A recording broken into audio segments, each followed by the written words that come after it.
하나님 말씀 보겠습니다. 하나님 말씀은 신약성경 베드로후서 3장입니다.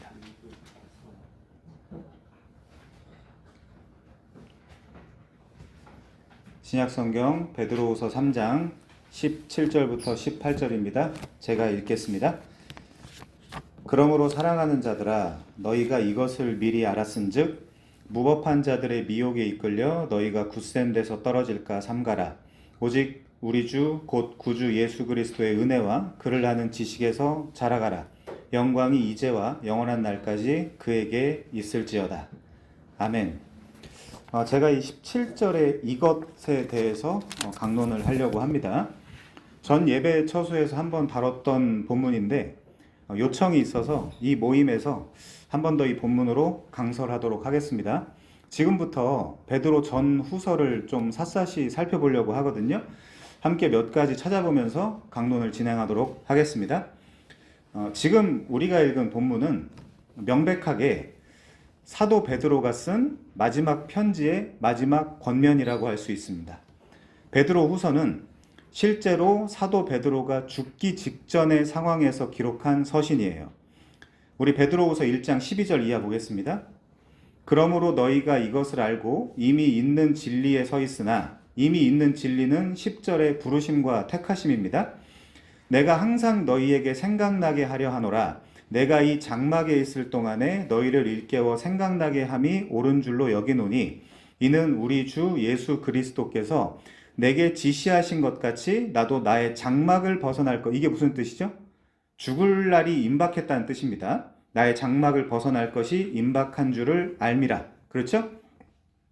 저명한 사이먼 키스트메이크 같은 학자들은 이 서신을 베드로가 죽기 바로 전날 밤 썼다고까지 주장을 하고 있거든요.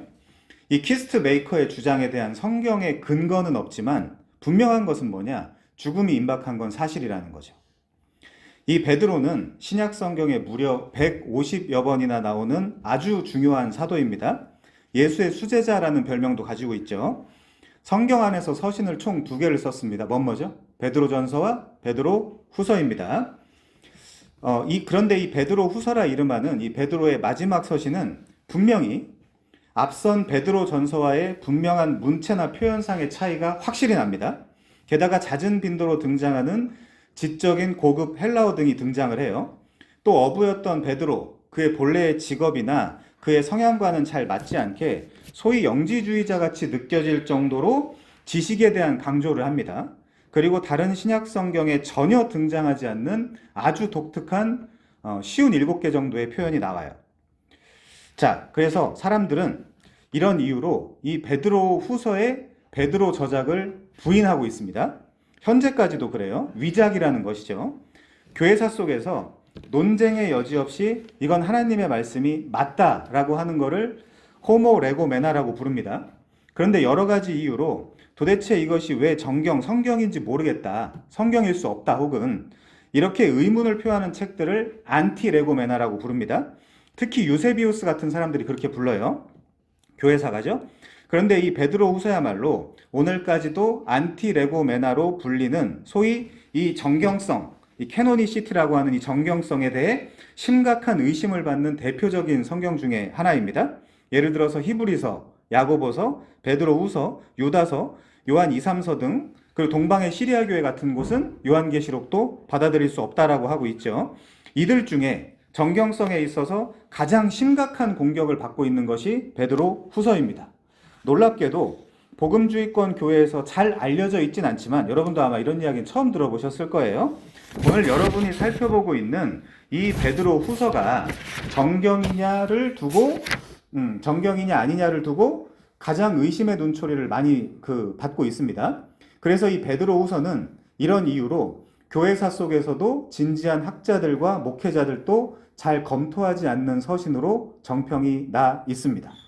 안티레고메나로 저작권 그리고 연대 등과 같은 이 서신의 서론 문제가 여전히 뜨겁게 논란이 되고 있기 때문입니다.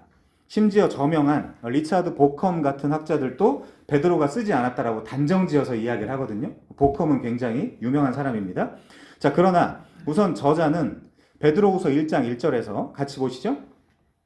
자신의 본명을 그러니까 히브리어로 시몬이라고 분명히 밝히고 있습니다. 게다가 베드로후서 1장 16절부터 17절에 보면 소위 변화산에서의 직접적 경험을 이야기하고 있어요. 이 변화산 사건 아시죠? 그리고 베드로후서 3장 1절에 보시면 첫째 편지, 즉 베드로 전서를 언급하면서 내가 지금 이 둘째 편지를 쓰고 있다는 것을 말하고 있습니다. 우린 이런 걸 다 진지하게 고려해야 되겠죠? 그런데 무엇보다도 모든 성경이 하나님의 감동으로 된 하나님의 말씀으로 믿는 우리 개혁파 성도들의 성경관을 두고 생각을 해볼 때 본서를 베드로 전서처럼 누군가에게 대피를 시켰던, 베드로 전서는 누가 대피를 했죠? 5장 12절에 보면 실루아노라는 사람이 대피했다고 되어 있습니다. 그리고 본서는 베드로의 저작이고 하나님의 말씀인 성경, 정경으로 보는 것이 가장 안전할 것이며 또 정확할 것입니다.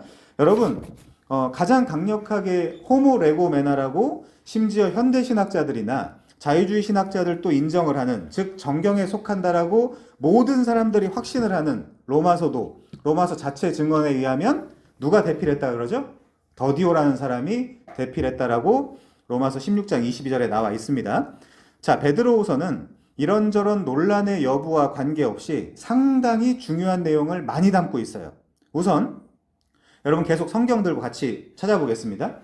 베드로후서 1장 1절부터 15절에 보면 수신자들은 여러 가지 환난 속에서 부르심과 택하심을 굳게 하도록 요구받고 있습니다.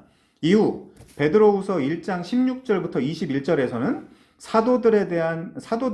사도들의 신앙에 대한 고백과 성경의 권위는 철저히 믿을 수 있다고, 아니 믿어야 된다라고 이야기하고 있습니다. 그 다음에 2장 1절부터 22절에 보시면 하나님이 거짓 교사들에게 사람들을 잘못된 길로 인도한 것에 관해 반드시 책임을 물을 것이라고 이야기를 합니다. 그리고 마지막으로 박해 가운데서 이 서신을 받는 모든 사람에게 그리스도가 반드시 다시 오실 것이라고 베드로후서 3장 1절부터 18절, 여기 우리 본문이 포함되어 있죠. 여기서 그렇게 말하면서 거짓 형제들의 속임과 괴율 중에도 소망을 잃지 말라고 위로와 격려를 보내고 있습니다. 이 부분이 오늘 본문이죠. 자, 이런 흐름을 놓고 본문을 다시 보시면 17절입니다. 3장 17절. 그러므로 사랑하는 자들아, 너희가 이것을 미리 알았은즉, 요 미리 알았다는 건 제가 지금 방금 요약한 내용이에요. 무법한 자들의 미혹에 이끌려 너희가 굳센 데서 떨어질까 삼가라. 오직 우리 주 곧 구주 예수 그리스도의 은혜와 그를 아는 지식에서 자라가라. 영광이 이제와 영원한 날까지 그에게 있을지어다.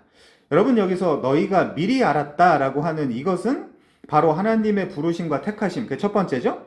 두 번째, 사도들의 복음과 성경의 권위, 그리고 세 번째, 거짓 선생들에 대한 확실한 심판, 그리고 네 번째, 주 예수 그리스도 그분의 강림, 재림 등에 관한 것입니다. 그리고 마지막에 오늘 본문이 나오는 거예요.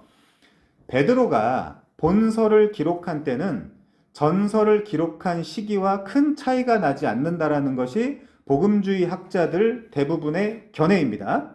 공통된 견해죠. 로마의 황제 네로의 시대였습니다. 당시 로마에서는 전대미문의 화재 사건이 있었어요. 물론 현대 학자들은 네로가 일부러 방화를 했다는 사실을 여러 논거로 부정을 합니다. 원래도 크고 작은 화재가 많았던 로마였어요.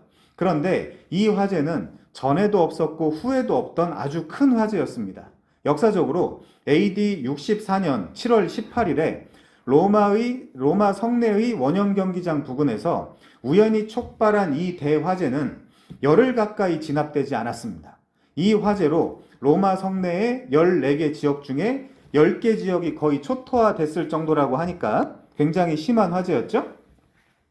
당시 휴가 중이었다던 네로는 급하게 참사를 수습하고 이재민들에게 의식주를 공급하는 등 최선을 다해서 로마의 화재를 진압하려고 노력을 했습니다. 그런데 문제는 뭐냐면 민심이 진정되지 않았어요. 이때 여러 이유를 들며 네로의 방화설이 돈 것입니다. 그때 네로가 민심 수습책으로 생각해낸 것이 결국 당시 계속해서 강성해지고 있었던 신흥 종교인 기독교의 모든 책임을 뒤집어 씌우고 기독교인들과 그들의 지도자들인 사도들을 닥치는 대로 핍박하고 학살하는 것이었습니다.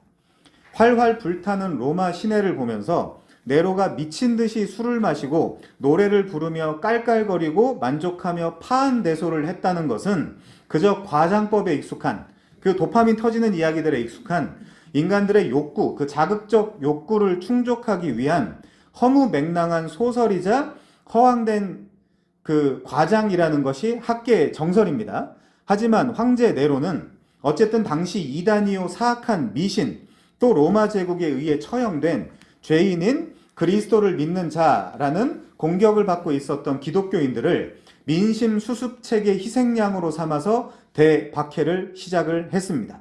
그래서 많은 사람을 화형, 참수형, 심지어 며칠 굶긴 맹수들에게 원형 경기장 같은 곳에서 산채로 뜯어먹게 했습니다. 십자가 같은 곳에 못 박아 죽여서 사람들한테 보여주기도 했어요.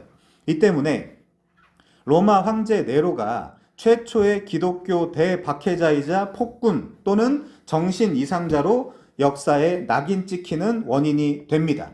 이 네로 때로부터 이게 AD 54년부터 64년까지거든요. 68년까지거든요. 이 네로 때로부터 도미티아누스는 누구랑 걸려있죠? 사도 요한이죠. 요한계시록이나 이런 이야기. 그 다음에 트라이아누스에 이르기까지 기독교 공동체는 이 네로 때로부터 아주 잔혹한 핍박과 박해 가운데 들어가게 됩니다.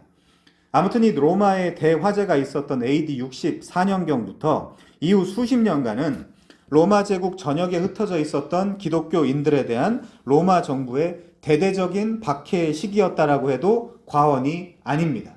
훗날 콘스탄티누스가 본인이 그리스도를 존경한다라는 이유로 그때 십자가형을 폐지해버리거든요. 그리고는 잔혹한 박해 대부분을 금지를 시킵니다. 아무튼 그때까지는 매우 거칠고 험한 기독교 대박해의 시대였습니다. 게다가 로마뿐 아니라 주변 국가들까지 당시 그리스도인들이 소위 성찬식이라는 걸 하면서 자신들의 주님의 피와 살을 먹는다라고 해서 식인종으로 몰아붙이기도 했고, 자기들끼리 서로 형제, 자매라 부른다라고 해서 동성애자 그리고 성적으로 문란한 자들이라는 별칭까지 붙이며 이 그리스도인들을 코너로 몰던 상황이었습니다. 지금 우리가 사용하고 있는 이 형제, 자매라는 말은 그레코 로망 시대에 동성애자들이나 매춘부들이 사용하던 단어였거든요. 아무튼 당시 그리스도인으로서 뭐만 하면 오해하고 잡아다 족치던 아주 잔혹한 시대의 서막이었습니다. 로마 정부 차원에서 이 기독교인들에게 로마를 뒤엎으려다 실패한 나사렛 이단 괴수인 예수, 이미 죽긴 했지만 그 배후에 막강한 세력이 더 있을 수 있다라고 해서 계속해서 핍박을 가하며 그들을 끝까지 괴롭혔어요. 그들의 대표가 바로 주 예수 그리스도의 사도들이었던 것입니다. 원래도 미움을 받던 기독교인들을 로마와 주변 국가에서까지 이거 너무 잔혹한 거 아니냐, 너무 불쌍하다라고 여겼을 정도라고 하니까 말 다 한 것이죠.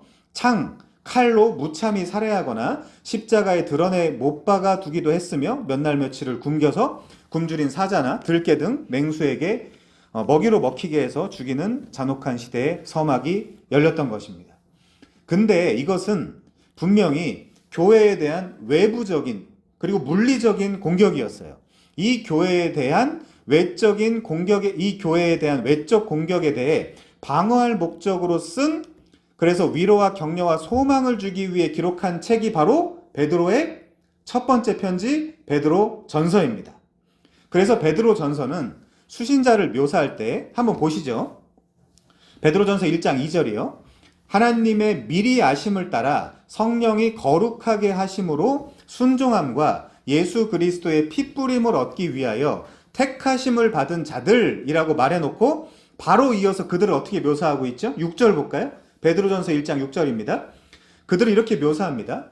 여러 가지 시험으로 말미암아 잠깐 근심하게 된 사람들, 이렇게 이야기하고 있어요. 자, 우리 이번엔 베드로전서 4장 12절 이하 보겠습니다. 사랑하는 자들아, 너희를 연단하려고 오는 불시험을 이상한 일 당하는 것 같이 여기지 말고 오히려 너희가 그리스도의 고난에 참여하는 것으로 즐거워하라. 이거 우리 지금 시대의 그리스도인들이 받아들일 수 있는 이야기인가요? 이는 그의 영광을 나타내실 때에 너희로 즐거워하고 기뻐하게 하려 함이라. 왜죠? 그 고난에, 그 사건에 내가 동참을 했으니까. 동참했으니까. 자, 14절이요. 너희가 그리스도의 이름으로 치욕을 당하면 복이 있는 자로다. 영광의 영, 곧 하나님의 영이 너희 위에 계심이라. 그럼 여러분들이 지금 겪고 있거나 당하고 있는 고난이나 치욕의 종류가 뭡니까? 뭐 때문에 지금 고난을 당하고 치욕을 당하고 환난을 당하고 외롭고 고독하고 슬프고 그 이유가 뭐죠? 그 원인이 뭡니까, 여러분? 자, 이번엔 베드로전서 5장 10절입니다. 모든 은혜의 하나님 곧 그리스도 안에서 너희를 부르사 자기의 영원한 영광에 들어가게 하시니가 잠깐 고난을 당한 너희를 친히 온전하게 하시며 굳건하게 하시며 강하게 하시며 털을 견고하게 하시리라. 당시 이 극악한 현실 속에서 표면상으로는 개종을 하기는 했으나 진짜 믿음을 채 소유하지도 경험해보지도 못했던 수많은 사람 중에서 이 같은 고난을 차마 이겨내지 못하고 사람들이 앞다퉈서 신앙을 버리기 시작을 했습니다. 또한 주변의 불신자들과 타협해서 도덕적 탈선에 빠지는 자들이 기하급수적으로 늘어났어요. 이런 상황 속에서 우리라면 어떨 것 같습니까? 이들은 지금 예수 믿는다라고 하면 화형, 참수형, 십자가형, 사자밥으로 죽이겠다라고 협박을 하고 있거든요. 우리는 이런 편한 상황 속에서도 너무나 쉽게 예수를 부인하고 부정하기가 이렇게 쉬운데 말이죠. 자, 이런 배경 속에서 베드로는 고난 중에 있는 성도들에게 믿음으로 견디며 그들을 위해 쌓여있는 영광스러운 유업을 소망하고 바라보라는 격려를 하기 위해 쓴 서신이 베드로전서예요. 자, 베드로전서 1장 5절부터 9절까지 같이 보겠습니다. 이렇게 나와 있죠. 너희는 말세에 나타나기로 예비하신 구원을 얻기 위하여 믿음으로 말미암아 하나님의 능력으로 보호하심을 받았느니라. 왜 보호를 해야 되죠? 고난이 있으니까. 그러므로 너희가 이제 여러 가지 시험으로 말미암아 잠깐 근심하게 되지 않을 수 없으나 돌이 오히려 크게 기뻐하는도다. 이럴 수 있냐고요. 너희 믿음의 확실함은 불로 연단하여도 없어질 금보다 더 귀하여 예수 그리스도께서 나타나실 때에 칭찬과 영광과 존귀를 얻게 할 것이니라. 예수를 너희가 보지 못하였으나 사랑하는도다. 이제도 보지 못하나. 이제가 어떤 상황이라고요? 이제도 보지 못하나 믿고 말할 수 없는 영광스러운 즐거움으로 기뻐하고 있으니 그 믿음이 결국 곧 영혼의 구원을 가져올 것이다. 그런데 이렇게 교회가 물리적 공격과 시험에 여러 가지로 고난을 당하던 이 비슷한 시기 중요합니다. 때를 같이하여 교회 안에 거짓 교사들, 곧 이단들이 침투해서 성도들의 지적, 종교적, 정서적, 정신적, 영적 공격이 연속적으로 이어져요. 그러면서 교회 안에서 이상한 교리와 도덕 윤리적인 탈선을 더욱더 조장한 거짓 형제들이 있었어요. 베드로전서가 물리적이고 육체적인 박해에 관한 위로와 격려와 소망을 주기 위한 서신이었다면 이 베드로 후서는 지적이고 영적이며 교리적인 탈선, 정상 궤도의 이탈을 방어할 목적으로 기록된 서신이라고 할 수 있습니다. 그러고 보면 참교회, 진짜 교회는 늘 박해와 핍박과 오해 가운데 있을 수밖에 없다는 것을 가르쳐 주며, 그리고 이게 중요하죠. 그것에 대한 해결책과 참된 위로는 호모 레고메나, 즉 하나님의 말씀인 성경밖에 없다는 것을 강변하고 있다라고 볼 수 있겠죠. 오늘 그 이야기를 좀 해보겠습니다. 제가 100% 장담합니다만은 우리는 이 말씀을 멀리한 채 세상에서 하루만 살아도 세상의 사조, 철학, 가치관, 세계관에 너무 쉽게 물들게 되어 있어요.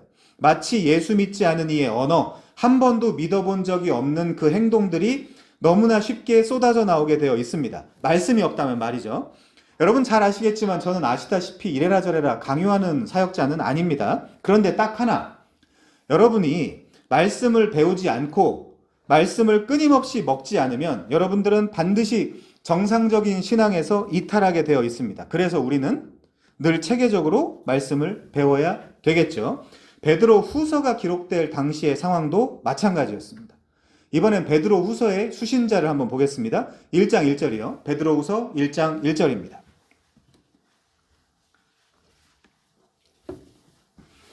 예수 그리스도의 종이며 사도인 시몬 베드로는 우리 하나님과 구주 예수 그리스도의 의를 힘입어 동일하게 보배로운 믿음을 우리와 함께 받은 자들에게 편지하노니, 결국 뭡니까 여러분? 사도는 지금 이미 구원받은 자들에게 편지한다는 겁니다. 그런데 바로 그때 교회로 가만히 들어온 몇몇 사람들이 몇 가지 거짓 사설들을 퍼뜨리기 시작을 했어요.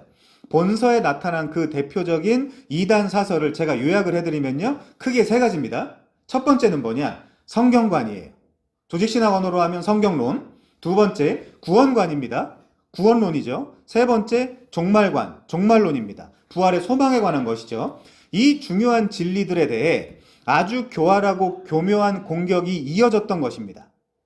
베드로가 베드로 전서 5장 8절 이하에 뭐라고 기록을 하고 있죠? 근신하라, 깨어라, 너희 대적 마귀가 우는 사자같이 두루다니며 삼킬 자를 찾나니 너희는 믿음을 굳게 하여, 이거 사도들이 잘 쓰는 표현입니다. 너희는 믿음을 굳게 하여 저를 대적하라. 이는 세상에 있는 너희 형제들도 동일한 고난을 당하는 줄 알미니라. 지금 우리도 이 공격을 당하고 있거든요. 알게 모르게.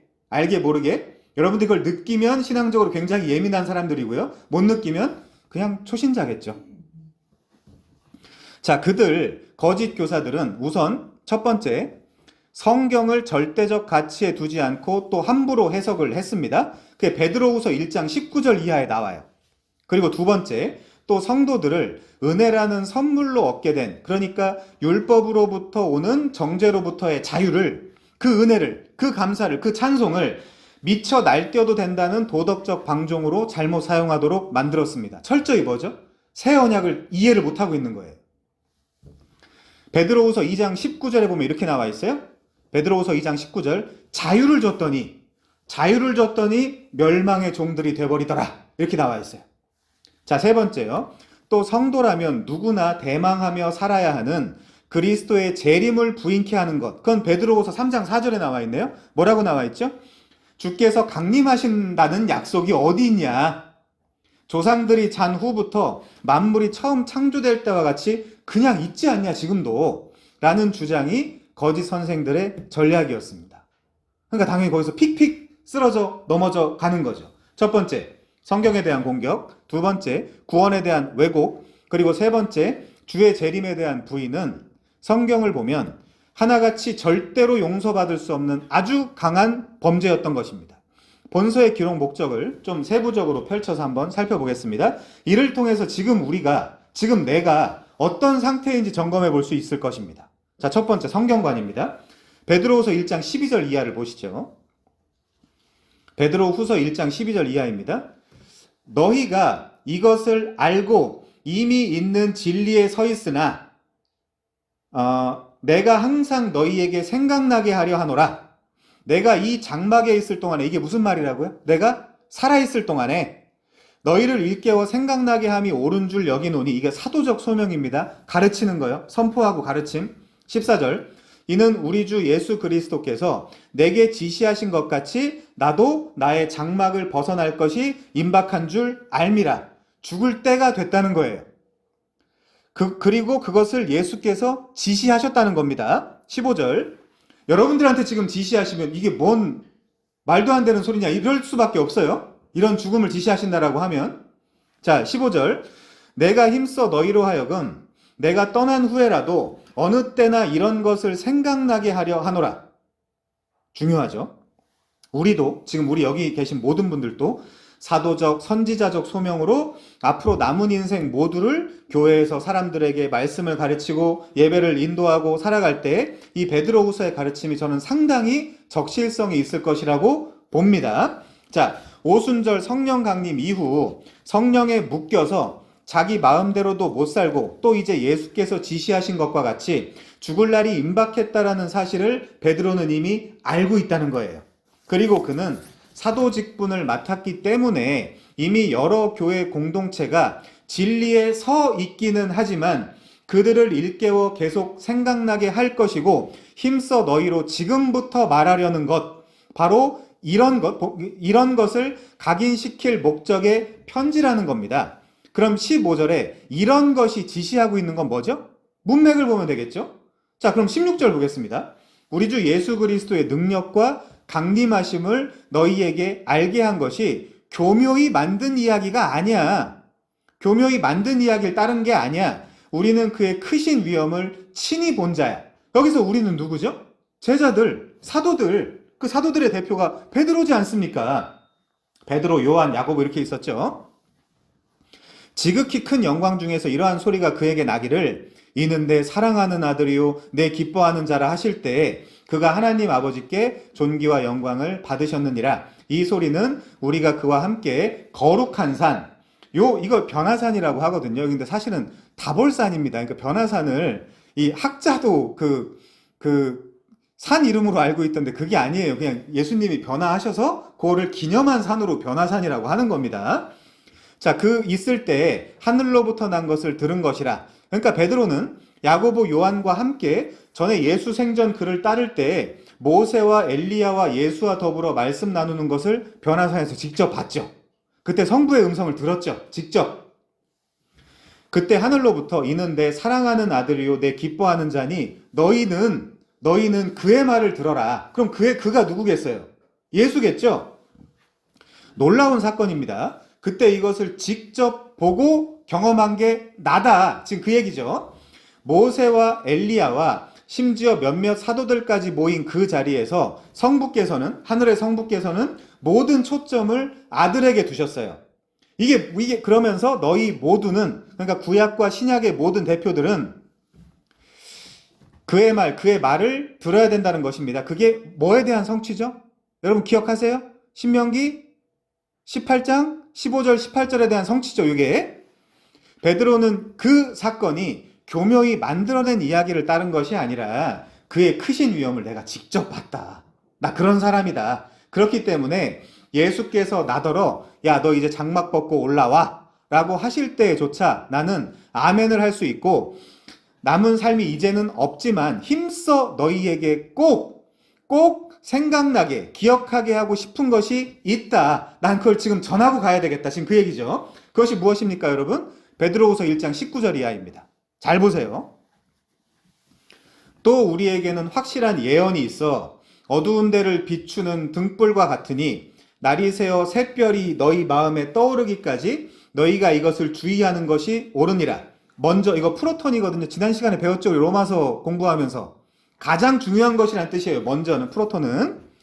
가장 중요하게 알 것은 성경의 모든 예언은 사사로이 풀 것이 아니니 성경의 예언은 언제든지 사람의 뜻으로 낸 것이 아니요 오직 성령의 감동하심을 받은 사람들이 하나님께 받아 말한 것임이라. 예언 받으러 다니는 사람들 있죠. 요즘 TV에서 무슨 무당들 나와가지고 무슨 버라이어티 하고 있더라고요. 자, 여러분 그것이 무엇입니까? 꼭 생각나게 하고 싶은 것이? 이 예언이 뭐죠? 성경이죠.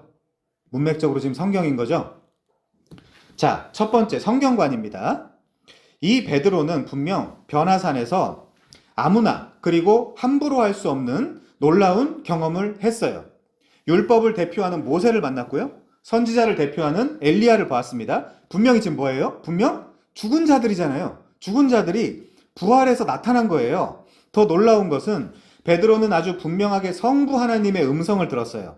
생각해 보세요. 현재 여러분의 삶이 아무리 짓눌려 있거나 망가져 있거나 깨져 있다라고 하자고요. 또 온통 삶이 거짓과 모순으로 점철되어 있다고 치자고요. 그렇게 치자고요. 그런데 여러분이 만약 지금 그런 상태에서 성부의 음성 한 조각이라도 듣는다면 지금 당장 바로 순교하러 갈 수 있을 정도의 용기와 배포가 생길 겁니다. 그 정도로 성부의 음성을 들은 이 사건은 사실 생각하면 생각할수록 놀라운 사건이에요. 우리 소원이기도 하잖아요. 수많은 노래 중 가장 뛰어난 노래, 나를 향한 아버지의 노래, 천상의 그 멜로디, 창조주의 심포니, 주 당신이 부르시네, 나를 향해. 이 노래 들으면 기절하지 않겠어요?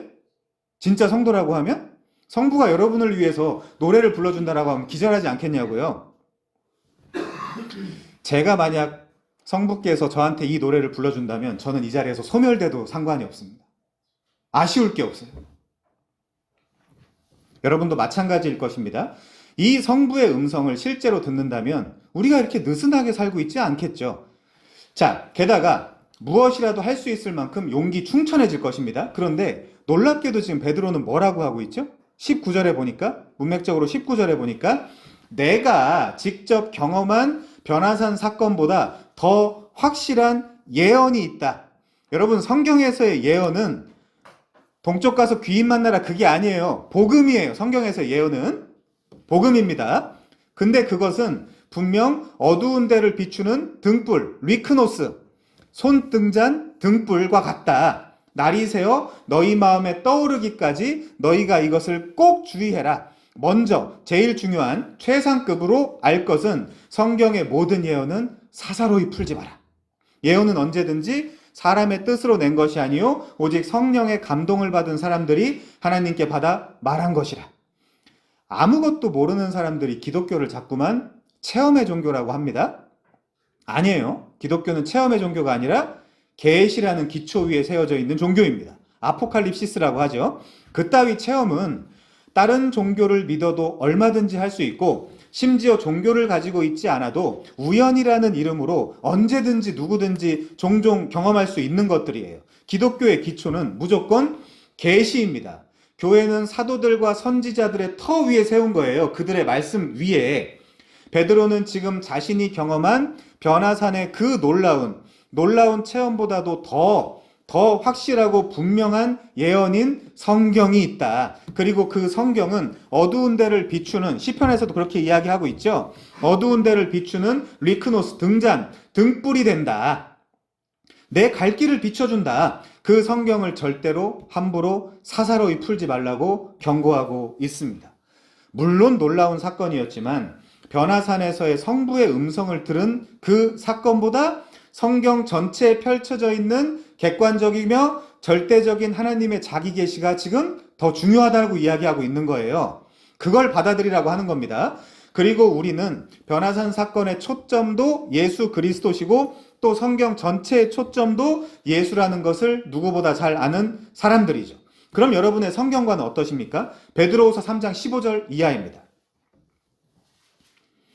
또 우리 주의 오래 참으심이 구원이 될 줄로 여겨라. 우리가 사랑하는 형제 바울도 그 받은 지혜대로 너희에게 이같이 썼고 또 그 모든 편지에도 이런 일에 관하여 말하였으되 그 중에 알기 어려운 것이 덜어 있으니 무식한 자들과 굳세지 못한 자들이 다른 성경과 같이 그것도 억지로 풀다가 스스로 멸망에 이르느니라. 그러므로 사랑하는 자들아 너희가 이것을 미리 알았은즉 무법한 자들의 미혹에 이끌려 너희가 굳센 데서 떨어질까 삼가라. 여러분이 굳센 데서 떨어지지 않는 유일한 방법은 뭐죠? 성경을 공부해서 분별력을 갖고 있는 거겠죠. 성경을 열심히 공부하는 거겠죠.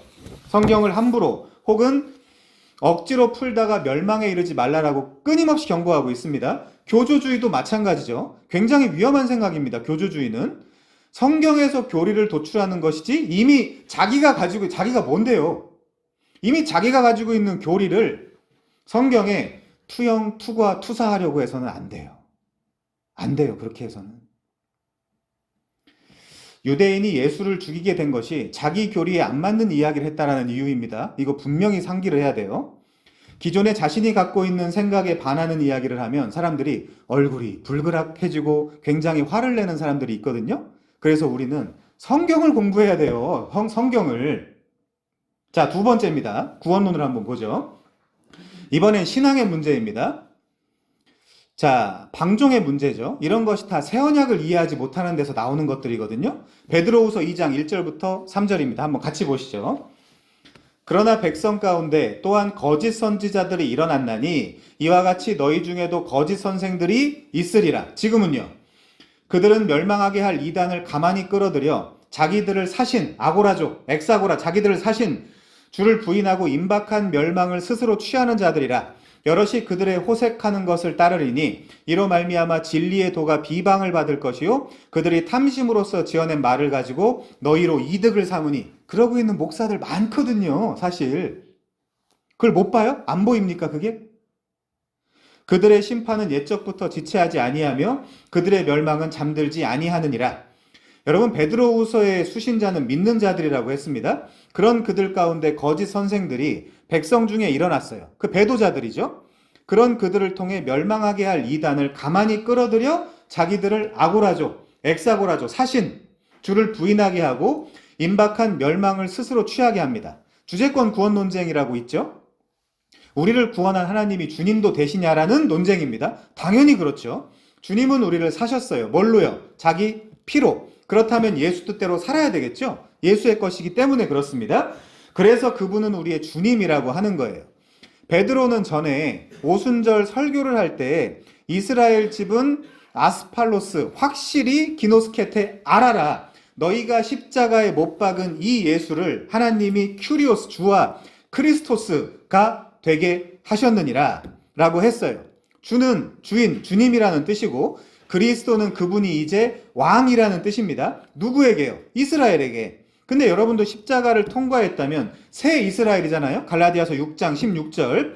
그럼 그의 말을 들어야 된다라는 거죠. 그분이 나의 주님이시기 때문입니다. 그래서 그분이 날 사신 주님이시라면 여러분은 종이 되는 거죠. 자연스럽게. 그래서 베드로도 전서에서는 없는 표현, 후서에서의 인사말 1장 1절에 갑자기 자신을 그리스도의 종이라고 표현하는 것입니다. 그럼 체크해 봐야 되겠죠. 종된 여러분이 내가 지금 우리 주님의 뜻대로 살고 있는 것이 맞는가? 아고라죠. 그리스도가 여러분을 샀다면서요. 그래서 구원은 받고 싶은데 그의 뜻대로는 살고 싶지 않다. 입으론 주님이라고 부르는데 내 뜻대로만 살고 싶다. 이건 모순이죠. 철저히. 자, 2장 2절 보겠습니다. 2장 2절.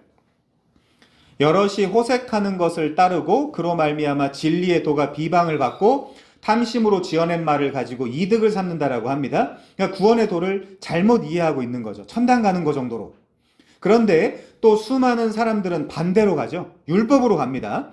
아니, 신약은 성령을 따라서 살고 그로 인해 성령의 열매가 맺히는 온전한 방향성을 제시하는데 다시 율법으로 돌아가요. 과거로 갑니다. 구약으로 회귀하죠. 새 언약을 경험해 본 적이 없어서 그래요. 제가 새 언약을 강조하는 이유가 여기에 있습니다. 아무튼 그래서 어떻게 된답니까? 그들의 심판은 지체하지 않는다라고 하고 있습니다. 결국 뭡니까, 여러분? 자기들을 사신 주를 부인하고 임박한 멸망을 스스로 취하는 것입니다. 그게 누구란 거예요? 12절 이하입니다. 이 사람들은 본래 잡혀 죽기 위하여 난 이성 없는 짐승 같아서 그 알지 못하는 것을 비방하고 그들의 멸망 가운데서 멸망을 당하며 불의의 값으로 불의를 당하며 낮에 즐기고 노는 것을 기쁘게 여기는 자들이니 점과 흠이라. 너희와 함께 연회할 때 벤퀴 그들의 속임수로 즐기고 놀며 음심이 가득한 눈을 가지고 범죄하기를 그치지 아니하고 굳세지 못한 영혼들을 유혹하여 탐욕에 연단된 마음을 가진 자들이니 저주의 자식이라. 내 자식 아니다. 자, 19절이요. 그들에게 자유를 준다 하여도 자신들은 멸망의 종들이니 누구든지 진 자는 이긴 자의 종이 됨이라. 만일 그들이 우리 주 되신 구주 예수 그리스도를 알므로 세상의 더러움을 피한 뒤에 다시 그 중에 얽매이고 지면 그 나중 형편이 처음보다 더 심하리니 의의 도를 안 후에 받은 거룩한 명령을 저버리는 것보다 알지 못하는 것이 도리어 그들에게 나으니라. 의의 도를 알고 거룩한 명령을 저버리는 것보다 알지 못하는 것이 차라리 낫지 않겠냐.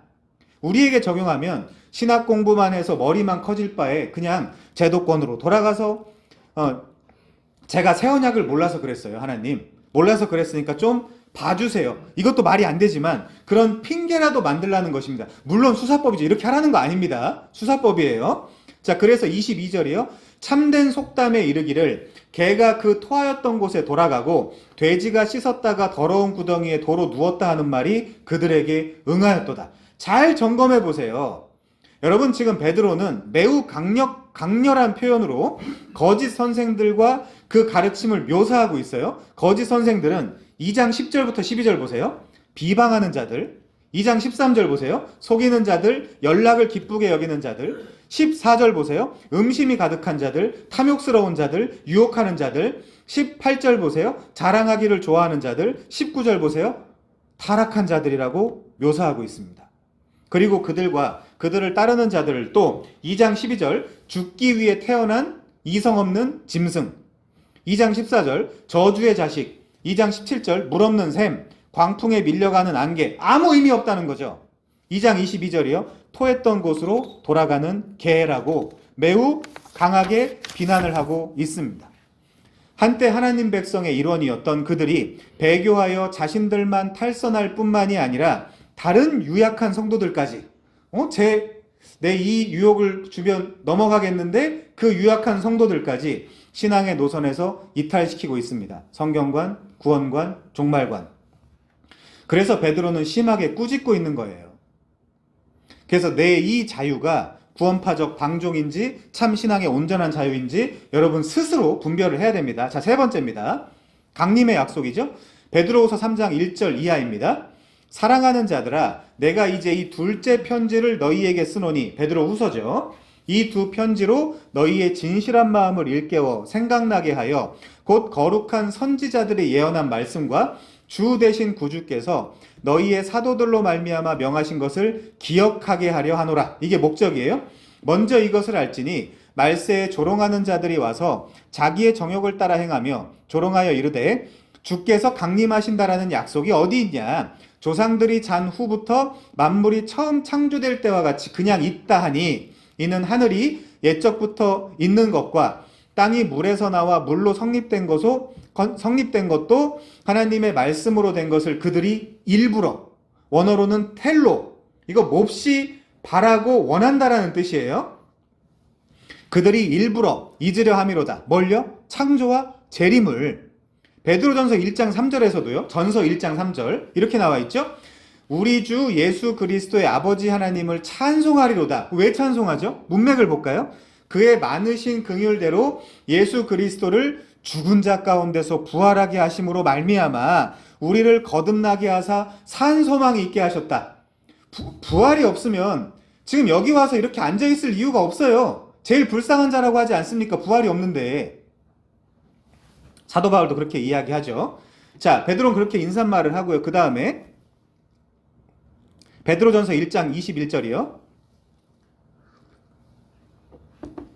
너희는 그를 죽은 자 가운데서 살리시고 영광을 주신 하나님을 그리스도로 말미암아 믿는 자니 너희 믿음과 소망이 하나님께 있게 하셨느니라. 이만큼 부활의 교리가 중요하다는 거예요. 이렇게 세 번째로 우리가 진지하게 살펴볼 내용은 몇몇 사람 빼고는, 참 성도들 빼고는 모든 인간이 가장 강력하게 부정하고 싶어하는, 일부러 잊고 싶어하는 예수 그리스도의 강림입니다. 재림이죠.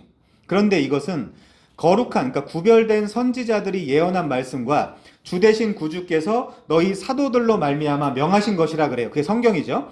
그때 하늘과 땅은 불사르기 위하여 보호하신 바 돼서 경건하지 아니한 사람들의 심판과 멸망의 날까지 보존하여 둔 것이라고 이야기하고 있습니다. 누가 이것을 좋아하겠습니까? 물론 좋아하는 자들이 있죠. 마라나타를 외치는 자들이겠죠. 주 예수여 어서 오시옵소서. 자, 14절입니다. 그 사람들이 어떤 사람인지 보죠.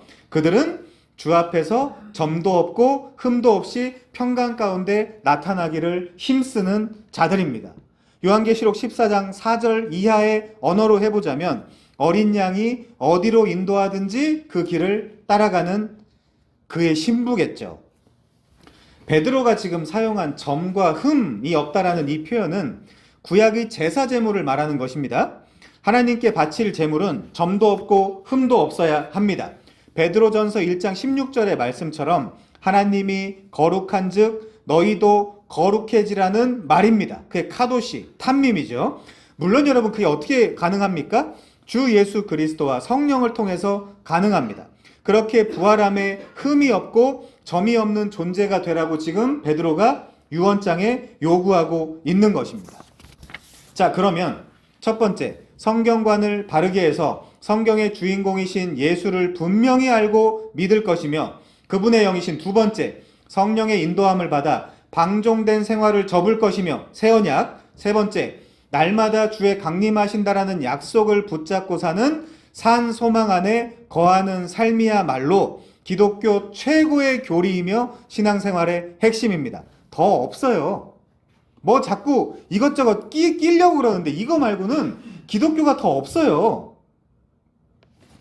베드로가 외부와 내부에서 공격을 받고 있는 지금 이 여리고 어린 교회에게 이 둘째 편지에서 지적하는 것이 바로 그것입니다. 떠나기 전에 가장 해주고 싶은 말이죠. 성경관, 구원론, 종말론, 유언장입니다. 유언장, 유언장르, 고별 담화. 자, 초대교회 성도들은 사도들로부터 우리를 구원하신 그리스도께서 금방 다시 오실 것이며 그때 성도들은 바로 즉시 그 그리스도의 영광에 참여하게 될 것이므로 그리스도의 재림에 대한 소망을 가지고 살라라는 가르침을 받고 있었어요. 그리고 사람들은 자연스럽게 그들의 생애 중에 그리스도께서 구름을 타고 재림하셔서 그것이 이루어질 것이라고 믿고 기대하고 있었습니다. 그런데 그 일은 그 즉시 일어나지 않았고 오히려 그러한 시한부 종말론의 성격을 띤 종말관을 가지고 있던 사람들은 그리스도교를 믿는 그 신앙, 그것이 그 시대를 살아가기에는 너무나 버겁고 되려 고통스러운 것으로 다가왔습니다. 차라리 신앙이 없는 게 더 자유롭겠다라는 생각에 이르렀습니다. 자연스럽게 사람들의 신앙은 점차 약해져 갔어요. 에이, 뭐 주님 안 오시네. 다 거짓말이었네. 이러면서 말이죠. 지금도 사람들이 그러고 있지 않습니까? 그러나 우리는 베드로후서 3장 13절에서 말한 대로, 보실 분들 보세요. 베드로 후서 3장 13절에서 말한 대로 우리는 그의 약속대로 의가 있는 새하늘과 새 땅을 바라보는 자들입니다. 제가 믿음이 뭐라 그랬어요? 믿음 좋은 사람이 어떤 사람이에요? 약속을 믿는 사람이에요. 주일 성수 잘하고 11조 잘하는 사람이 믿음이 좋은 사람이 아니고 성경에 나타나 있는 약속을 정확하게 이해하고 믿는 사람이 믿음이 좋은 사람이에요. 이 틈을 노린 선지자들은 그리스도의 재림교리에 대하여 마구 공격을 했어요. 그것은 선지자들이 교묘하게 만들어낸 헛된 이야기에 불과하며 1장 6절입니다. 사도들의 가르침은 모두 거짓된 것으로 이 세상이 창조된 이후로 주의 재림은 없을 것이며 장차 하나님의 심판 같은 것은 없을 것이다. 그게 3장 4절이에요. 그렇게 사람들을 계속해서 가르치기 시작했습니다. 이 사람들은 소위 영지주의적인 이단들로 물리적 박해를 가했던 로마의 네로나 그의 군사들보다 더욱더 그리스도인들의 소위 지성을 공격하기에 이르렀습니다. 정신을 공격한 거죠. 이에 베드로는 외부적으로 또 내부적으로 극심한 공격을 당하고 있던, 그러나 1장 1절 실은 하나님과 예수 그리스도의 의를 힘입어 보배로운 믿음을 자신들과 함께 이미 받은 자들에게 진짜 위로와 진짜 소망을 전할 목적으로 죽기 전에 이 베드로 후서를 쓴 것입니다. 자신의 죽음이 임박한 것을 알게 된 베드로가 생애 마지막으로 쓴 유언장과 같은 편지가 이 베드로 후서예요. 이제 좀 더 와닿을 겁니다. 여러분도 혹시 유언장 같은 거 써보셨어요? 때로 유언장을 쓰면서 자신의 인생을 되돌아보고 또 자신이 가는 길이, 왔던 길이 정말 맞는지 생각해 보기 위해서 그런 프로그램들을 꼭 교회가 아니더라도 많이 진행을 하죠. 여러분도 유언장을 한번 써보신다라고 하면 그 안에 어떤 내용을 담으시겠습니까? 천국과 지옥이 있고 그것을 믿고 있는 여러분이라면 교회 다음 세대에게 그리고 우리 자녀들에게 무슨 유언을 남기시겠습니까? 죽기 전에 이 세상에 꼭 남기고 싶은 말을 기록하는 것이 바로 유언장입니다. 거기에 돈 많이 벌라고 할까요? 100평 아파트 살라고 합니까? 주식, 코인 잘해서 성공하라고 합니까? 아니죠. 죽음이라는 건 여러분 아주 강력한 것으로 실은 모든 것을 해체시켜버리고 맙니다.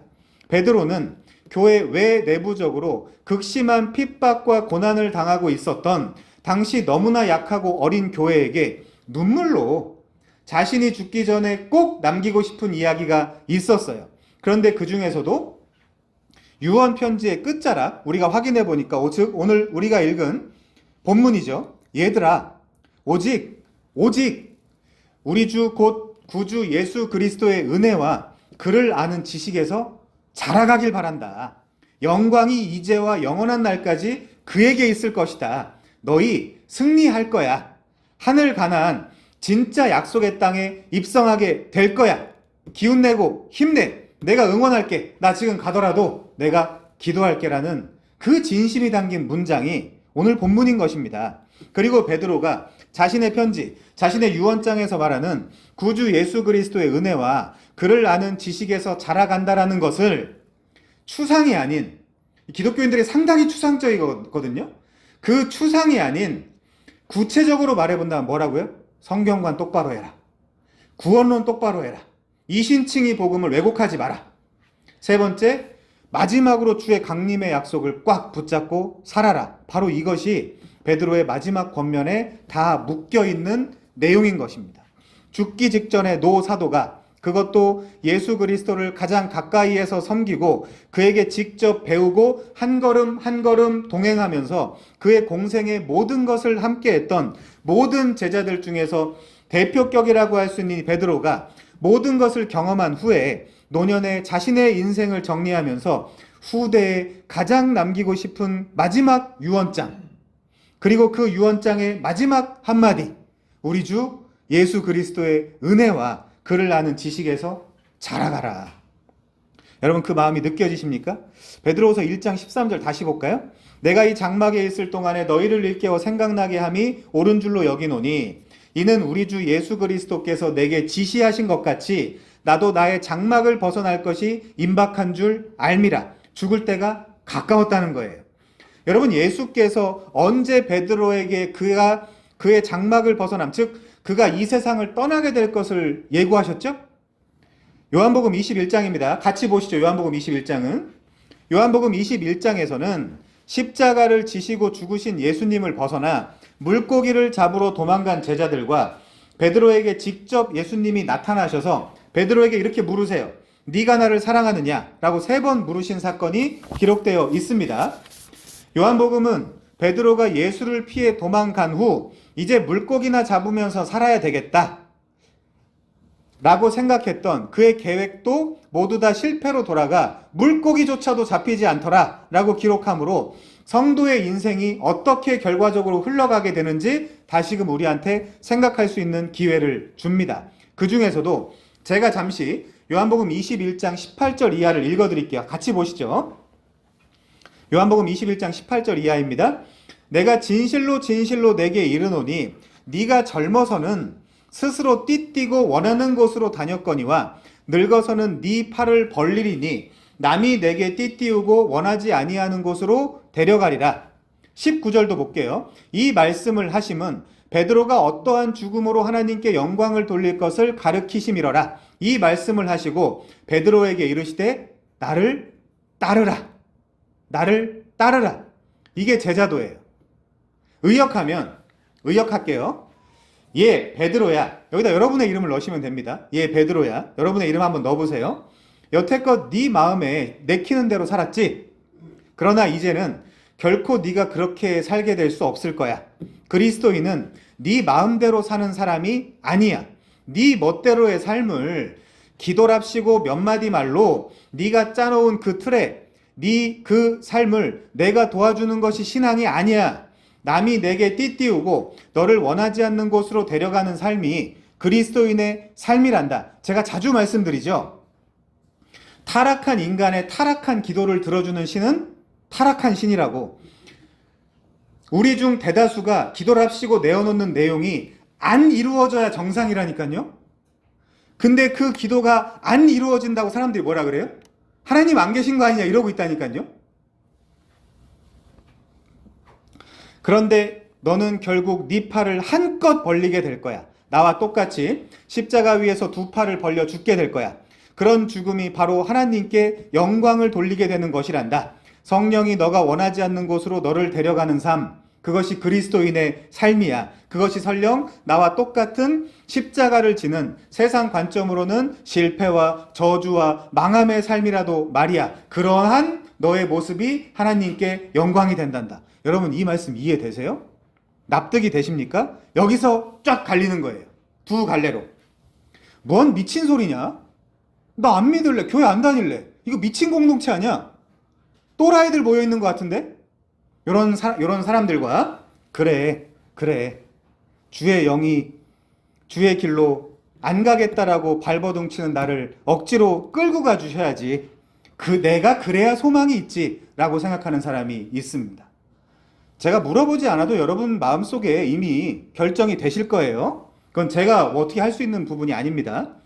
그러니까 다른 누군가가, 성령이죠, 여러분에게 억지로 띠를 띄우고 즉 줄을 매서 여러분이 원하지 아니하는 삶 속으로 끌고 가 심지어 예수와 같이 또 그의 제자 베드로와 같이 십자가 위에서 두 팔을 벌려 이 세상에서는 삭제되고 아무것도 아닌 인간으로 기각되고 죽임당하지만 결국 그 죽음으로 이기는 삶을 살도록 우리의 인생을 이끌어가는 것이 그리스도인의 삶입니다.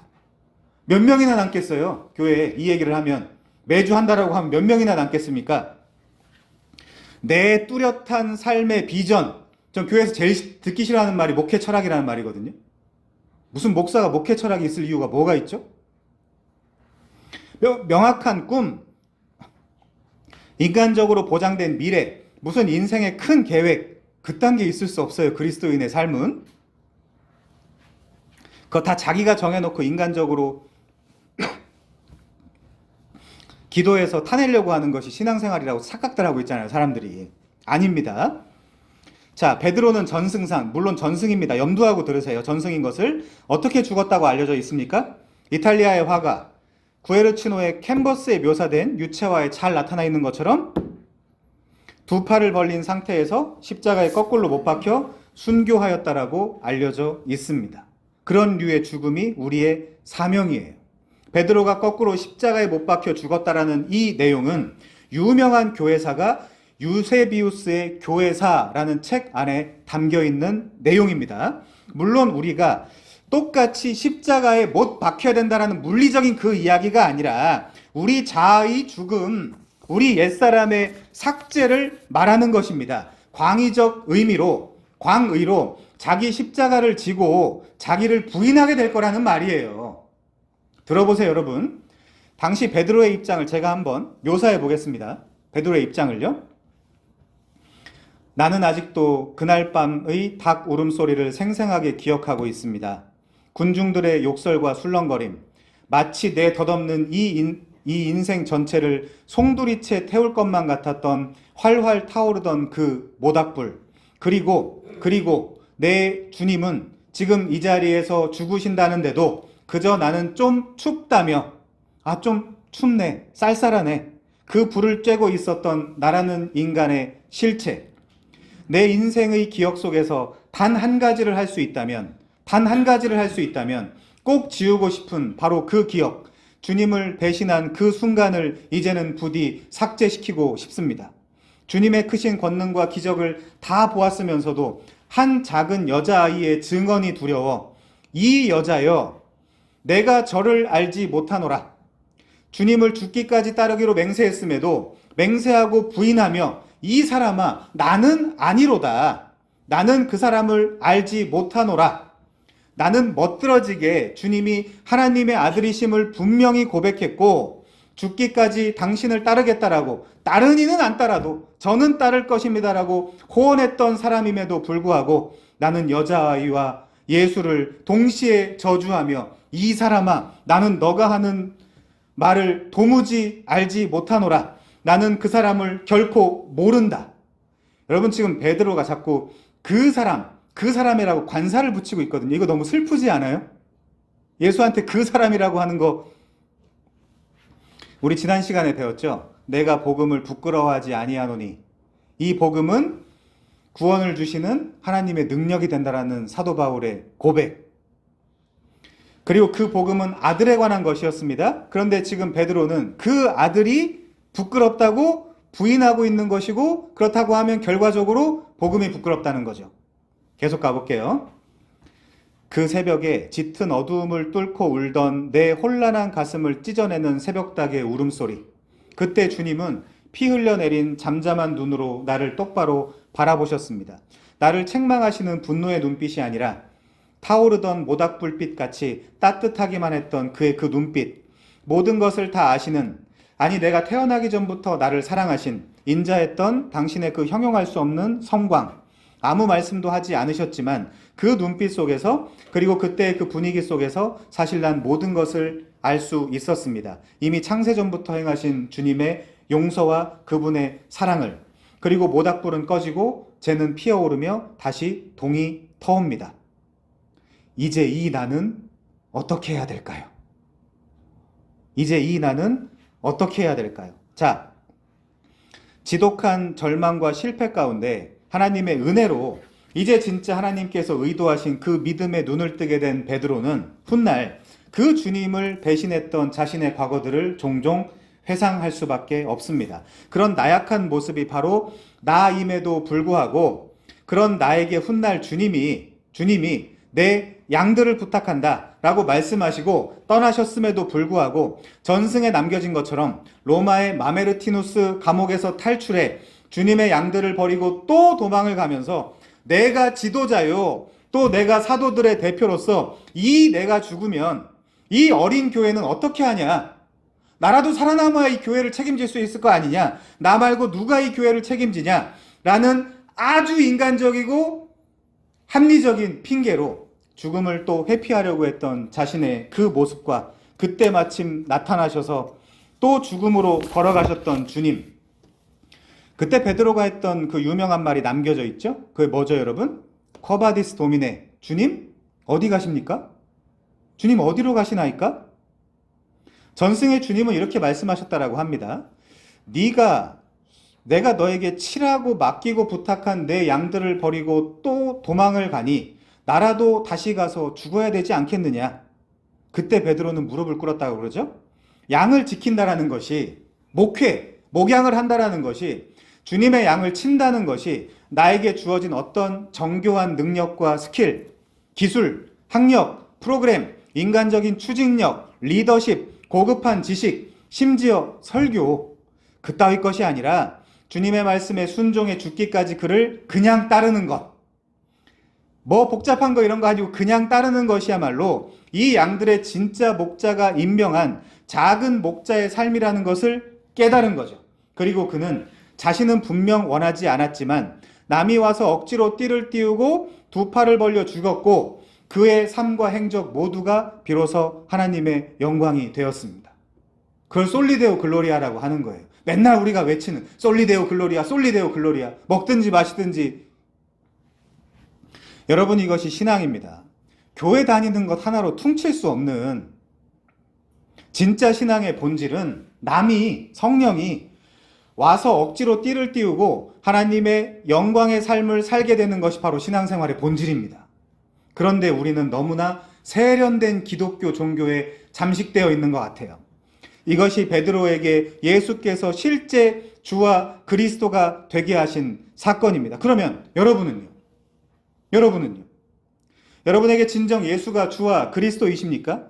베드로는 짙은 어둠을 지나 밝은 태양이 떠오르듯이 그는 그 절망의 순간을 지난 후 찬란한 주님의 나라에서 주님의 품속에 안겨있는 자신의 모습을 바라봤을 겁니다. 스데반처럼요. 믿음의 눈으로 때로 수탉이 우는 소리가 들려올 때마다 온 세상의 수탉의 모든 그 모가지를 몽땅 다 꺾어버리고 싶었을지 모르는 그에게 평생토록 눈물을 흘리며 하나님께 무릎 꿇고 기도드렸던 베드로의 후회와 회한, 그리고 그의 좌절과 상처, 얼룩진 삶, 부끄러운 투성이의 인생, 아무것도 내놓을 것이 없는, 내놓을 것이 있는 모든 것이 다 부끄러운 뿐인 자신의 그 인생, 그 모든 것, 그리고 그 마지막 그 죽음을 회피하려고 했던 그 모습까지도, 그 모든 것이 합력하여 결국 그를 자기가 고백하듯이 불로 연단하여도 없어질 금보다 더 귀한 믿음의 사람으로 만들었던 것입니다.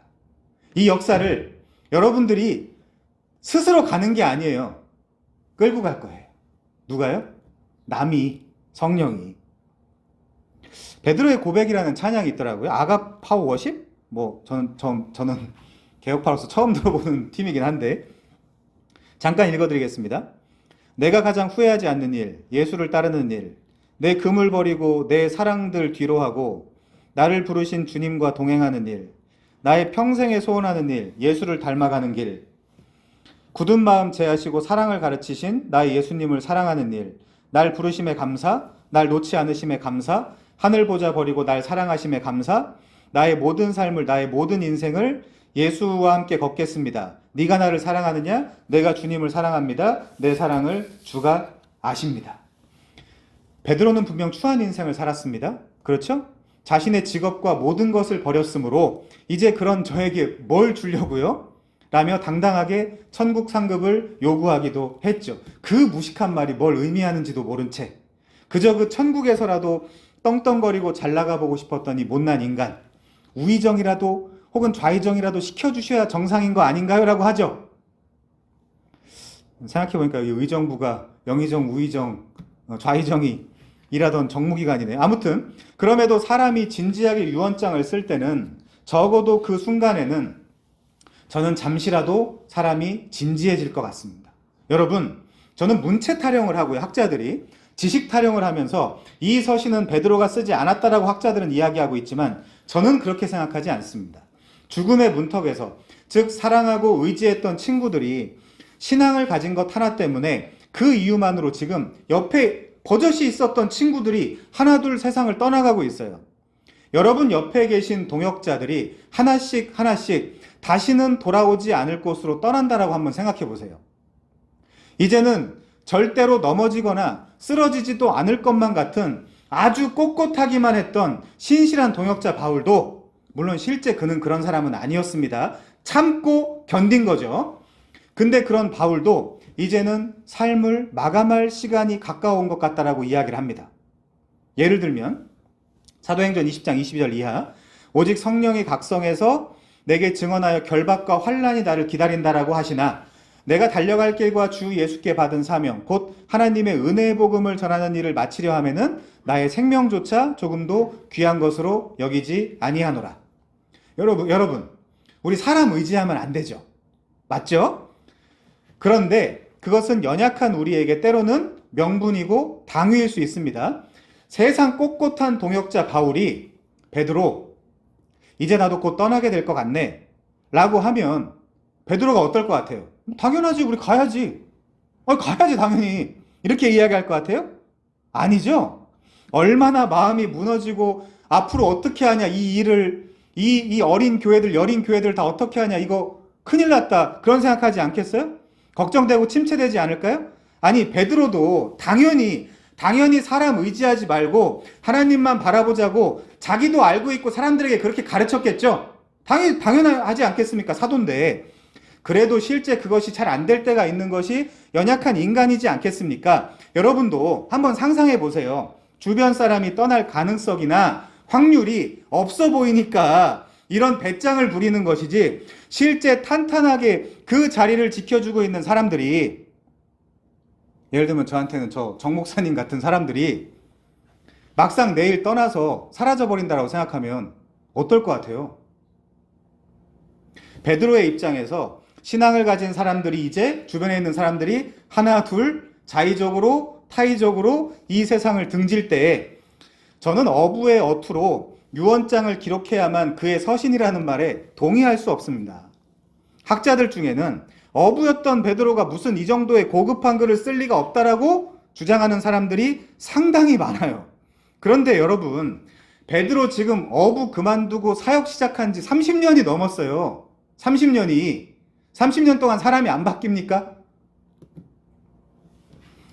저도 예수 믿은 지 이제 한 15년 됐거든요. 사람이 안 변하나요? 안 바뀌나요?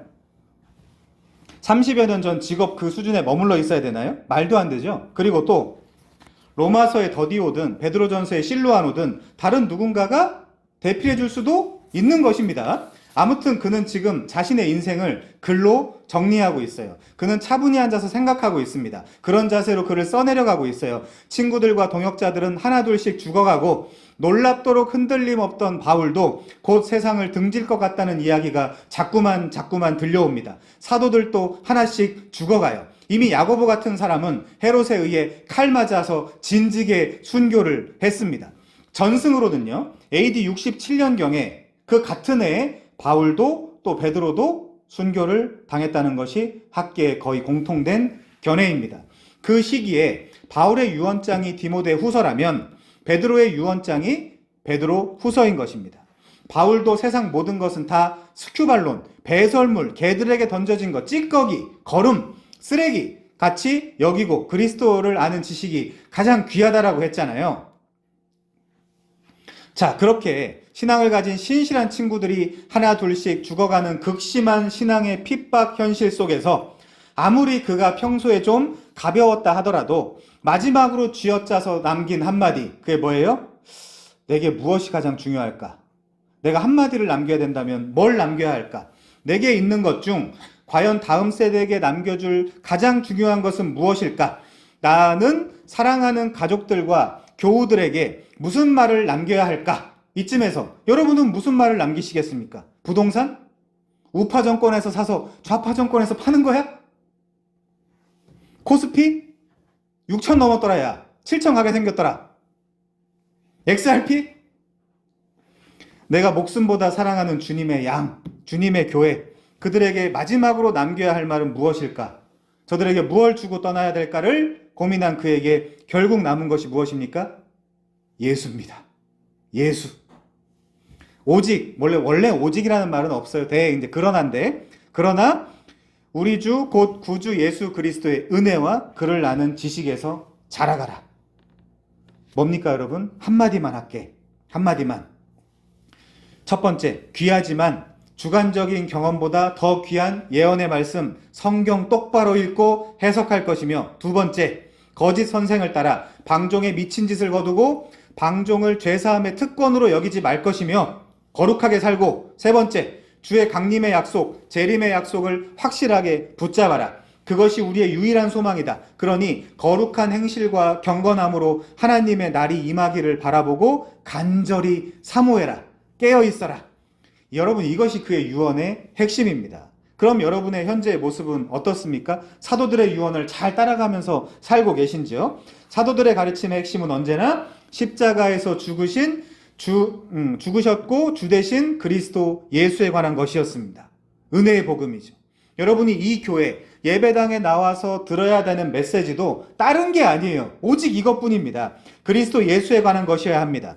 그리스도 예수의 은혜와 그를 아는 지식, 그것이 이 세상에서 가장 고상하고 그 어떤 것과도 비교될 수 없는 하늘의 양식인 것입니다. 그런 의미에서 우리는 사람들이 쉽게 하는 말, 지식이 다가 아니야, 성경 지식 가져봐야 다 소용없어, 교만해지기만 할 뿐이야 라는 말도 조심해야 돼요. 여러분 생각해 보십시오. 지식이 다가 아니야 라는 말을 보통 누가 합니까? 지식이 없는 사람이 합니다. 지식이 없는 사람이 지식이 있는 사람을 깎아내려 자신을 어떻게든 변호하고 돋보이게 하려는 목적으로 악용하는 아주 쓰레기 같은 말이에요. 그러면서 사람들은 무슨 양념을 치듯이 꼭 무슨 사랑 어쩌고저쩌고 그런 이야기를 하더라고요. 누군가가 지식이 다가 아니야 라는 말을 꺼내놓으면 자연스럽게 지식이 좀 있는 사람이든 지식이 없는 사람이든 고개를 푹 숙이며 그래, 그 말은 맞지, 이 말에 동의할 수밖에 없는 당위어이고 명분어라서 이 말은 아주 강력한 힘을 발휘합니다. 일종의 프레임이죠. 여러분 몰래 어딘가에 가두어버리는 프레임입니다. 그러나 여러분, 이 말은 허상이고 사기예요. 분명히 말씀드리지만 이 세상 모든 사람 중에 지식이 다가 아니야 라고 말해도 괜찮을 정도의 사람은 단 한 사람도 없습니다. 그 심리를 한번 따져보라니까요. 왜 그 말을 하는지? 사람들이 교만해지고 지식을 악용하는 유일한 이유는 아이러니하게도 실은 참된 지식이 없기 때문입니다. 지식을 갖는 과정에서 잠깐의 삐걱거림과 시행착오는 겪게 될 수도 있겠지만 우리는 지식을 가지기 위해서 최선을 다해야 됩니다. 여러분, 베드로가 어부라고요? 좋아요. 어부였던 사람이 베드로후서 안에서 뭘 주장하는지 같이 한번 보겠습니다. 베드로후서 1장 2절입니다.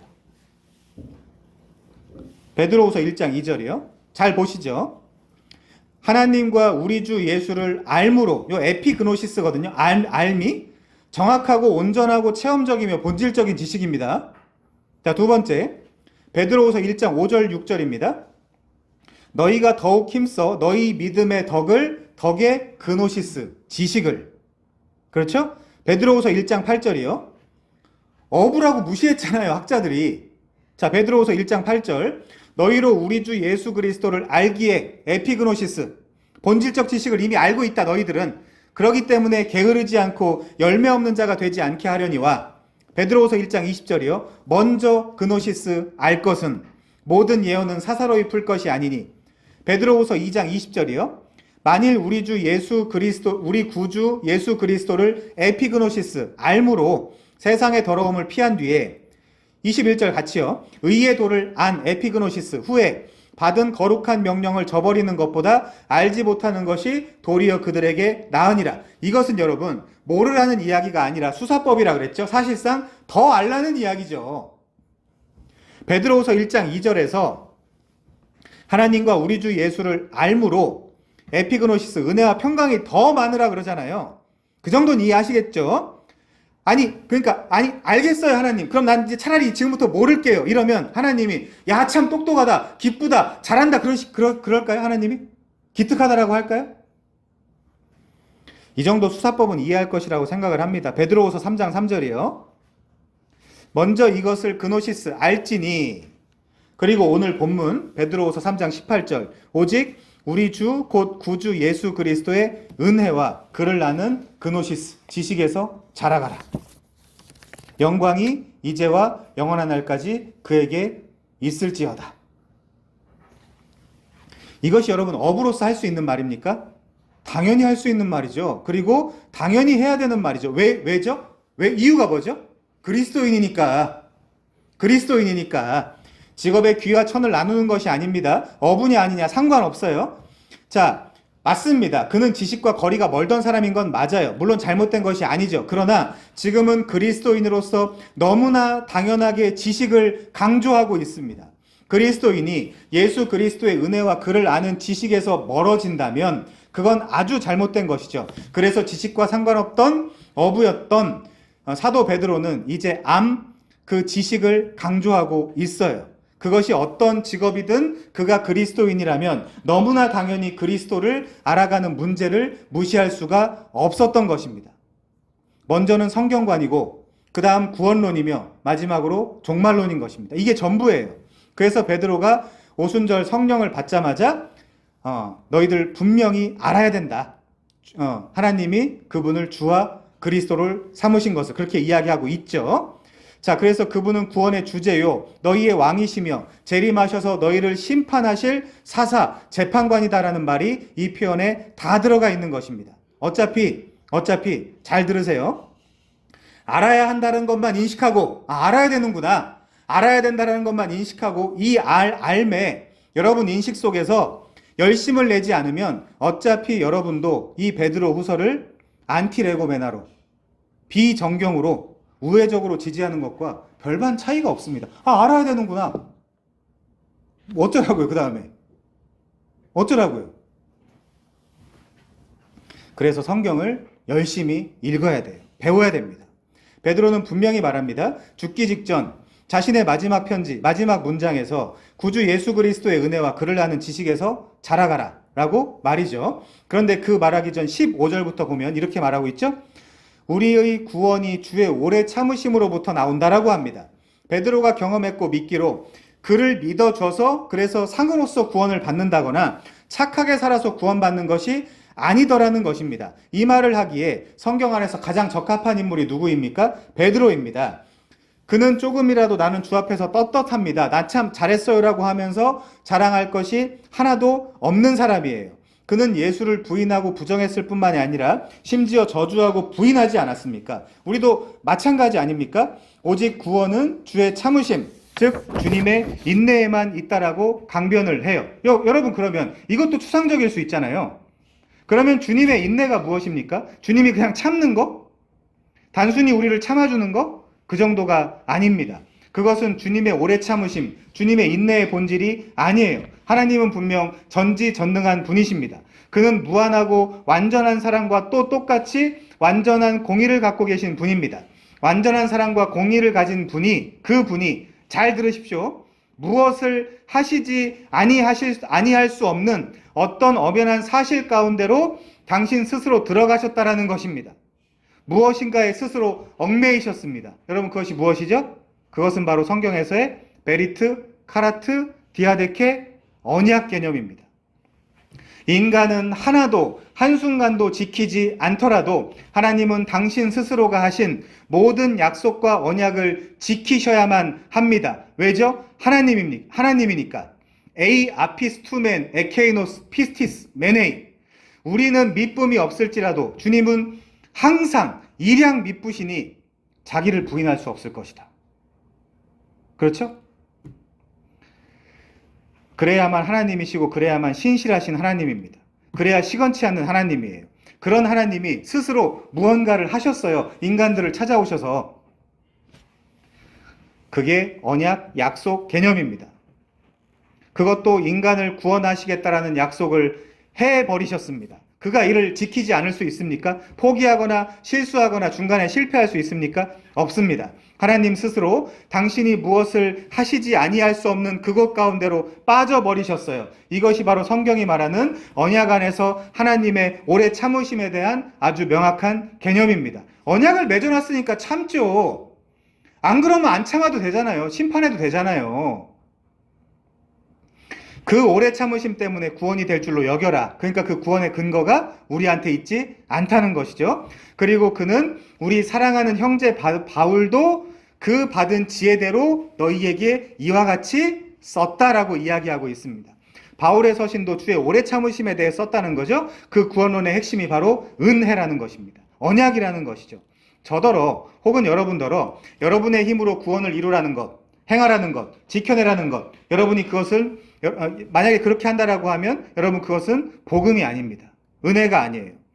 우리가 실은 아무런 기쁨도 없는 가운데 신앙생활을 하고 있다는 것은 복음의 본질을, 은혜의 본질을 깨닫지 못하며 살아가고 있기 때문입니다.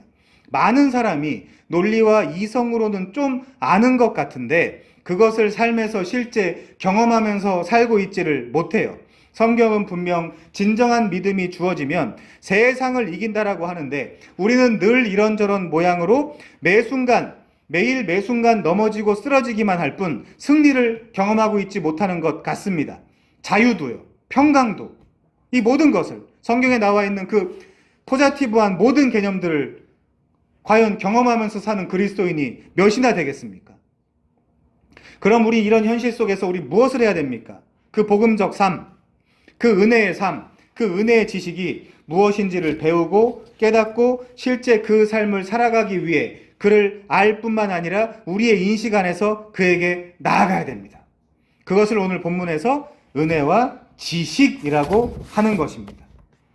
베드로도 바울도 동일한 복음, 동일한 구원, 동일한 은혜에 대해서 말합니다. 그것은 주의 참으심, 즉 주님께서 당신의 언약을 지키지 않을래야 않을 수 없는 곳에 스스로 매였다는 뜻이라고 했습니다.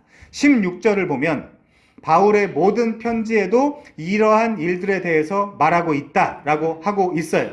바울 서신의 모든 내용이 주의 참으심, 즉 구원과 복음과 은혜로만 가득가득하다라는 뜻입니다. 그런데 중요한 것이 있죠. 그것이 뭡니까? 그의 편지 중에는 알기 어려운 것들이 더러 있다는 것입니다. 그래서 무식한 자들과 굳세지 못한 자들이 다른 성경과 같이 그것도 억지로 난하주를 따라 내려오면 교묘하게 풀다가 스스로 멸망에 이르느니라 라고 경고하고 있어요.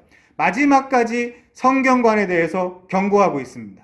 요한계시록도 그렇죠? 마지막까지 성경에 대해서 경고하고 끝내죠. 성경 똑바로 해석해야 돼. 진지하게 성경을 봐야 돼. 요한도 그러잖아요. 이 두루마리에 뭔가를 더하면 인재앙, 대접재앙, 나팔재앙을 너에게 더할 것이고 이 두루마리에서 뭔가를 빼면 생명책에서 반드시 네 이름을 지워버리겠다 라고 경고하고 끝나죠. 요한계시록도. 여러분, 그래서 우리는 성경을 잘 다뤄야 됩니다. 변화산에서 경험한 직접 들은 그 성부의 음성보다 더 성경의 예언이 중요하다고 하잖아요. 사도 베드로가. 무엇보다 성경에 대한 해석만큼은 이 공동체 차원에서 우리가 늘 공부하고 토론하고 확증하고 하는 과정을 거치면서 공동체 차원에서 정확하게 해 나가야 됩니다. 우리 인식 안에서 성경을 정말 열심히 공부해야 됩니다. 그렇지 않으면 멸망에 이른다라고 경고하고 있습니다. 여러분, 성경을 뭘로 해석해야 됩니까? 성경으로 해석해야 됩니다. 내가 보고 있는 성경 본문을 다른 성경에서 어떻게 이해하고 있으며 또 어떻게 해설해주고 있는지 우리는 주의 은혜를 구하며 신중하게 검토해야 합니다. 타이트한 얘기를 다 한 끝에 베드로는 유언의 마지막 끝자락, 오직 우리 주, 곧 구주 예수 그리스도의 은혜와 그를 아는 지식에서 자라가라라고 말합니다. 그렇다면 이 마지막 말, 이 마지막 유언은 성경관, 구원관, 종말관을 분명히 하는 그 지식을 굳게 하라라는 뜻입니다. 그런데 너무나 다행히 자라가라 라는 것은 분명 실수를 어느 정도 용납해 주는 말이 확실하죠. 우리가 성경을 아주 완전하고 완벽하게 이해하고 해석하며 읽으리라고는 실은 하나님도 기대하시지 않습니다. 하나님은 여러분의 실수와 실패로 보이는 인생의 길을 용납해 주십니다. 그것이 또한 언약 안에서 주의 참으심, 주의 인내의 한 부분이죠. 그래서 자라가야 되는 거죠. 여러분이 주 예수 그리스도 안에만 있으면 여러분의 모든 실수는 사실 주 안에서 용납됩니다. 그리고 그 말을 하기에 성경에서 가장 적합한 인물이 바로 베드로입니다. 평범한 사람의 대표인 베드로가 또 다른 평범한 사람들인 우리들에게 얘들아 사실은 주의 은혜밖에 없더라 라고 말하고 있어요. 사실 아무리 생각해봐도 인생은 주의 은혜밖에 답이 없습니다. 그것을 이 이론과 경험, 체험, 실존적으로 깨닫게 되는 날까지 여러분은 마치 제 길로 가는 양처럼 제 길로 갔던 베드로처럼 수많은 시행착오와 실수, 실패로 점철된 인생을 살게 될 것입니다. 그 여러분도 나중에 후배들에게, 자녀들에게, 다음 세대에게 주 예수의 은혜와 그를 아는 지식에서 자라가라고 유언을 남기겠죠. 김성주님이라고 있죠? 뜻이 그렇더라고요. 거룩한 기둥이더라고요. 십자가를 이야기한다는 뜻이라던데 그분이 쓰신 유언장이 있어요. 그 유언장의 끝 문장만 제가 좀 인용을 해보면 이렇게 이야기를 합니다. 그는 이렇게 말해요. 돌아보니 삶이란 시련이 있고 고통이 있어서 더 아름답게 빛나는 것이었습니다. 어느 때보다도 어렵고 힘든 시기지만 꿋꿋하게 이겨내시길 빌겠습니다. 라고 하였습니다. 김성주님이 일반 은총 가운데 깨달은 삶의 이 지혜에 특별 계시인 성경에 실린 베드로의 유언인 구주 예수 그리스도의 은혜와 그를 아는 지식에서 자라가라. 이 두 메시지를 결합해 보십시오. 여러분은 이 세상 누구보다 강력한 그리스도인으로 은혜 받은 인생을 나에게 체현하며 복음의 본질을 액츄얼라이징, 실제화하면서 살아갈 수 있게 될 것입니다. 우리의 현실, 2000년 전의 베드로가 유언장을 쓰던 당시의 현실과 크게 다르지 않습니다. 신앙생활을 하기가 결코 녹록하지 않아요. 현재 물리적 박해는 없는지 몰라도 훨씬 더 고도로 지성화된 세상의 공격이 있습니다. 여러분의 위험은 학교든 직장이든 하루만 세상에 발을 담그면 거기에 푹 빠져버린다는 데 있습니다. 사람들이 복음을 좋아하지 않아요. 특히 이런 완전 벌거벗고 날것 이 선명한 복음을 생각보다 싫어합니다. 사람들은. 교회를 다녀도 싫어해요. 놀랍습니다. 세속주의가 있고 만몬주의가 있습니다. 새로운 영지주의가 또다시 득세하고 있어요. 여러분들은 못 느낄 수 있지만 자유주의와 신정통주의가 있습니다. 과학 만능주의가 있고 쾌락주의가 있고 종교다원주의가 있습니다. 어찌 예수만이 세상의 유일한 답이겠느냐고 심지어 교회에서도 이야기하고 있는 시대입니다. 이교와 세상의 숱한 거짓된 철학들이 약하고 어린 그리고 어리숙한 교회를 혼란스럽게 합니다. 다음 세대를 절대 가만두지 않죠. 그러나 그런 모든 것들은 실은 주님이 함께 감내를 해주실 것이고 주님이 손을 잡고 동행해 주실 것입니다. 그것이 신앙생활의 본질입니다. 새 언약의 핵심은 성령과의 동행입니다. 그걸 기도해야 돼요. 그래야 그런 자들이 모임인 교회가 영광이 이제와 영원한 날까지 그에게 있을 것이라고 자신 있게 송영을 할 수 있게 되는 것입니다. 여러분 이처럼 은혜는 머무르는 것이 아닙니다. 흐르는 것이고 계속해서 활동하는 것입니다. 여러분 베드로가 한 말처럼 오직 우리 주 곧 구주 예수 그리스도의 은혜와 그를 아는 지식에서 계속 자라가십시오. 여기 아욱사노 흥왕한다라는 뜻이 있거든요. 자라간다는 이야기가 계속적인 현재 명령법입니다. 성장 현재 명령법. 그것이 여러분이 세상을 이기는 유일한 비결이에요. 참된 은혜와 평강을 얻는 유일한 길입니다. 이 안에서만 진정한 자유를 누릴 수 있습니다. 우리 인생의 유일한 지표가 되어야 할 오늘의 말씀, 예수 그리스도의 은혜와 그를 아는 지식에서 자라가기, 그것을 늘 소망하며 그 말씀을 여러분의 삶 속에서 살며 누리며 행하며 구가하는 복된 여러분이 되기를 진심으로 소원합니다. 우리 찬송하고 기도하겠습니다.